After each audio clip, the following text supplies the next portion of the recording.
Hello Internet, Seth Skorkowski, and today is a bit of a ramble, sort of a jumbling of ideas, as we're going to talk about Quantum Ogres, which depending on who you ask is either a great game master tool to inject excitement while saving on prep time, or a horrible railroading tactic that robs players of all agency. So for those unfamiliar with the term, a Quantum Ogre is an encounter or event that the player characters have regardless of which path they choose.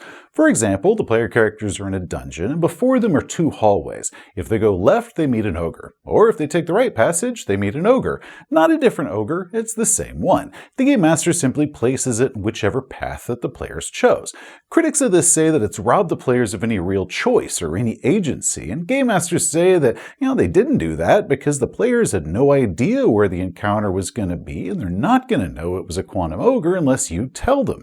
It also saves the game master the time of preparing two different encounters while also being able to inject a bit of action into the game, or in the case that the Quantum Ogre is really a clue or a story element, it can move the adventure forward. So the ogre could be a gang of outlaws, one of them having a pendant that belonged to a missing NPC the player characters are looking for, or maybe a map to the evil wizard's tower that they've been seeking, or maybe the Quantum Ogre is really just them discovering an item, such as discarded pack of matches that's got a clue written on it. I first became aware of this term when commenters angrily decried my use of Quantum Ogres, and then I had to, Google what in the hell that even meant. But it's because, I'd recommended things such as floating clues and mystery adventures, and, I have said it doesn't matter which road the player characters take, all roads lead to Ravenloft, because that's the adventure the Dungeon Master bought and spent the last several weeks preparing. So I reflected on that, what they said and kind of what other people thought about Quantum Ogres, thinking, maybe I am wrong. It's nothing new, I'm wrong all the time, but I then realized that my biggest mistake of that was really just my phrasing of it. I phrased that terribly, so I do own that.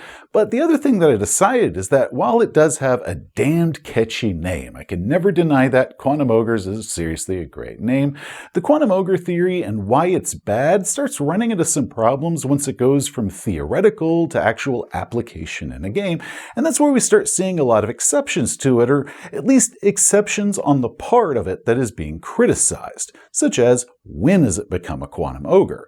A lot of games have random encounters, and these can be triggered by various things, such as the player characters enter a specific location, or a passage of a certain amount of in-game time, or the player characters failed a specific skill roll. So, the game master, they probably do something where they check to see if it is an encounter or not, so it's like a 1 in 6, then they roll some dice, consult a table, and determine what type of encounter it was. So, going back to that example, the player characters are in a dungeon, and they're deciding if they should go left or right. The game master knows that both locations will have a random encounter. So while the player characters are debating which way it is they're going to go, the game master goes ahead, saves some time, and rolls to see what that next encounter is, and it comes up that they get a pack of goblins. So does that make that pack of goblins a Quantum Ogre? The game master is going to place them at whichever the next random encounter location that the player characters visit is, and if it is considered a Quantum Ogre, how is that different than if the player characters chose which passage they're going to take, and then the game master rolled to determine what was going to be encountered down it? How does the game master rolling 2 seconds before or 2 seconds after the players deciding where to go make the difference between a random encounter and a Quantum Ogre?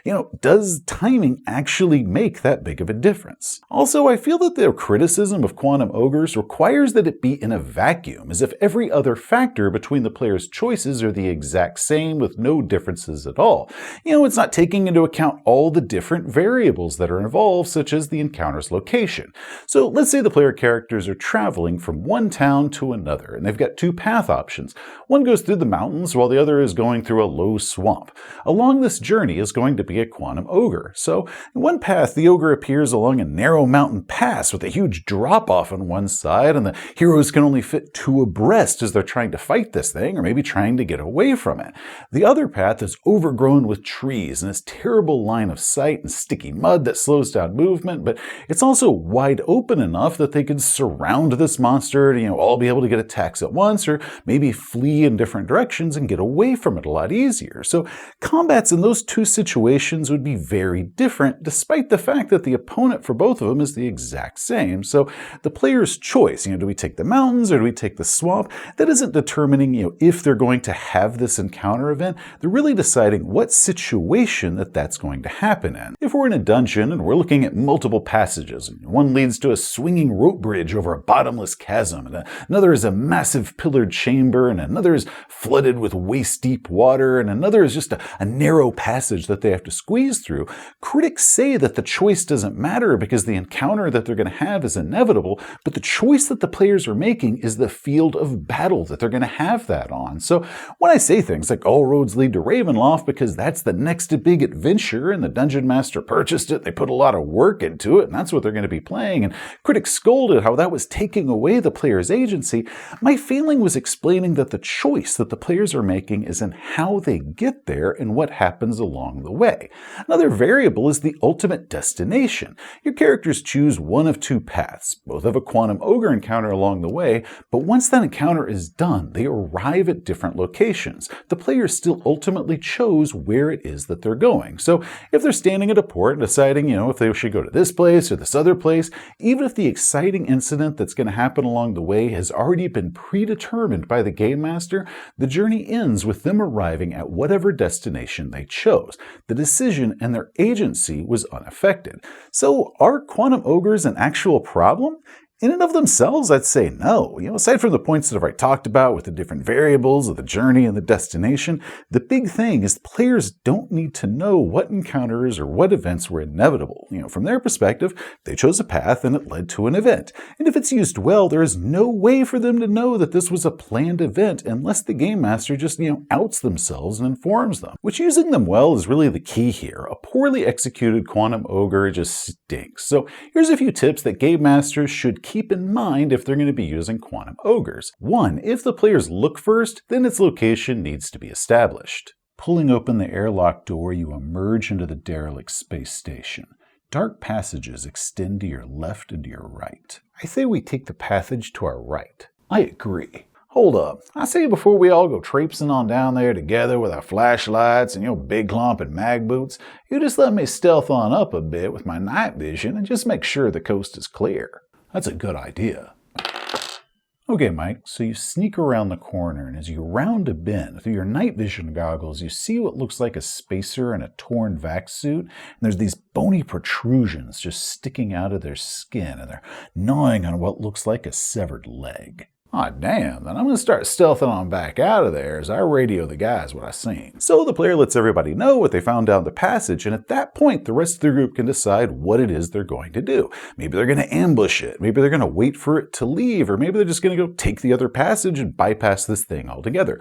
Whatever it is, the encounter's location has been established, and the encounter has now left the quantum state. And once the players are aware of where that encounter is, if it wants to move, then it's going to have to move itself. So if the PCs are going to be using magic or sending drones or scouts or making really great listen checks or gathering rumors and researching in order to get some intel, then if that action would discover the encounter that you have planned, then it needs to discover whatever that encounter is. Because if the players put all the work into it and in order to know what to expect, then if you suddenly throw in a surprise encounter at them that their investigation should have definitely discovered, that's going to upset them quite a bit.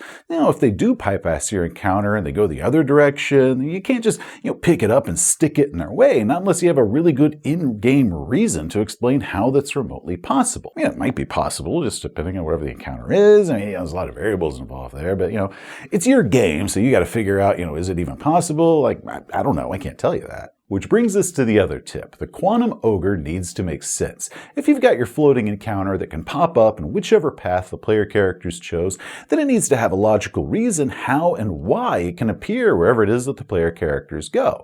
If you plan to have your player characters face off against oozing sewer monsters as your Quantum Ogre because you've been dropping a lot of clues that maybe they should go check out the sewers, but then the players chose that they're going to check out the mayor's mansion instead, then you need to have a reason why this fancy house is randomly infested with sewer monsters. Yes, these are fantastical worlds with dangers lurking around every corner, but it still needs to feel real within its own framework, because once you've broken that illusion, it's far harder for you to keep your players invested, because they are now going to feel there's just no logic and just throwing random stuff at them, and all their choices, they really don't make any difference. Anyway, that is my thoughts on the Quantum Ogre. I don't think they're a Game Master sin unless they're just poorly executed, and they're not even something that I use that much myself. It's kind of like I'm recommending something that I don't all use, but I think I've used it twice in the past 2 years, and both of those times were mystery games, where it was an NPC that could pop up with a freshly uncovered clue, for the player characters and kind of send the adventure off in a different direction or give them a little bit more. But those were very specific uses for the Quantum Ogre because, the NPC, they could pop up just about anywhere, but those were social encounters and they were within an urban environment. They weren't meant to be, deadly combat encounters. At least I wasn't intending on them to become deadly combat encounters, but that's a different story. So Quantum Ogres are nothing that I'd recommend for a game master to lean on as one of their primary tools in their toolbox, but they can be absolutely fantastic if they're used appropriately. And I just personally don't like the notion that there's game masters out there that are getting shamed out of ever using this sort of tool because, a bunch of internet randos convinced them that they were always going to be bad, when really it's a tool that you just learn how to use well. Hey, thanks for watching. If you enjoyed the video, please give it a thumbs up. And we'll see some more of our stuff, such as game reviews or how-tos. Just hit that subscribe button. Till next time, amigos, y'all have a great day.